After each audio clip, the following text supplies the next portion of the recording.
What is good, everybody? I am back with a brand new video, and in today's video I'm going to be talking about one thing I focused heavy on with my backhand during the offseason that ultimately got me to 400 feet of distance. Let's get into it.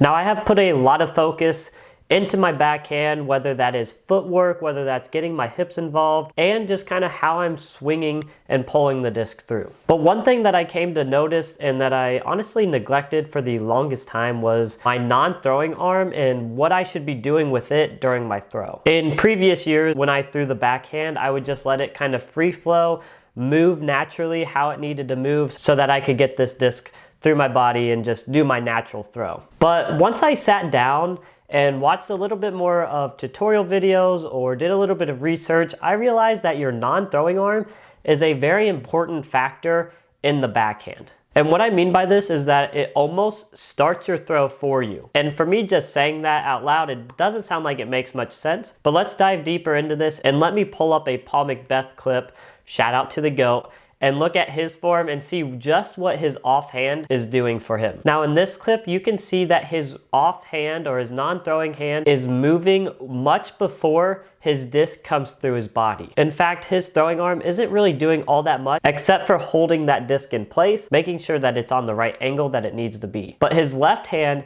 is coming toward his right pocket, moving his hips forward, engaging his hips, but what it's also doing is rotating his shoulders, and the disc is naturally gonna have to follow behind. But since his left hand is moving before the disc, it's creating all this lag and tension through his upper body. Everything is already coming through his throw. His hips are, his upper body is through, and that disc is all the way back in his reach back, lagging behind, so he's creating so much tension for it to be flung out of his hand. Now, there's a couple different ways to do this.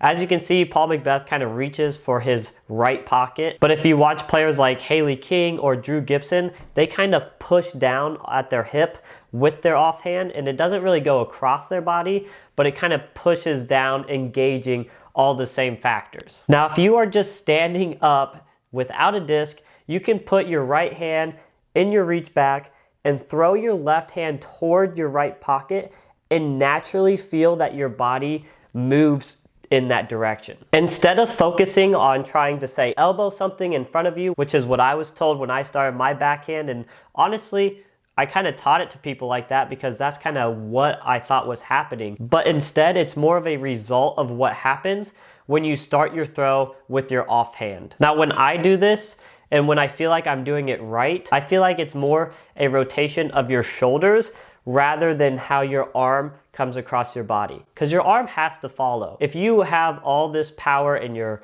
lower body and your upper body is working just as well as your lower body, your arm is just gonna naturally have to come through, which is what's gonna create your 90-degree angle. Like everybody says, it's gonna put the disc in the power pocket, but you're not doing that by pulling your arm through. You're doing that by rotating the shoulders, creating a lag in your swing that flings the disc forward. Now, if you watch my throw right now versus how it used to be, my left hand would reach all the way back, trying to really push it forward, get all this sort of momentum that I thought would kind of help me. But since I would reach it so far back behind me, it wasn't catching up in time to actually get my hips engaged and get my upper body in the right timing. But now I keep my left hand much more close to me, mainly because I'm still working on this, and then I push it down toward my right pocket or kind of in the middle of my body. Now, I definitely don't have this perfect lag behind me with the disc. In fact, when you slow my form down, there isn't a whole lot of lag in the disc, but you can definitely tell my lower body is activating a little bit more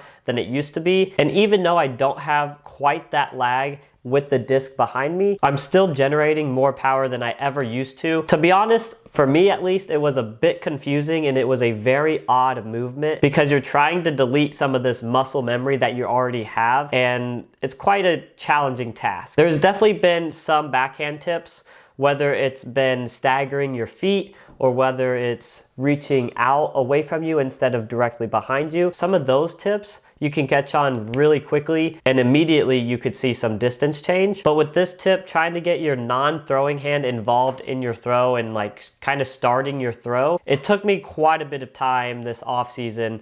And in fact, I got a net, put it in the garage, and that's all I worked on.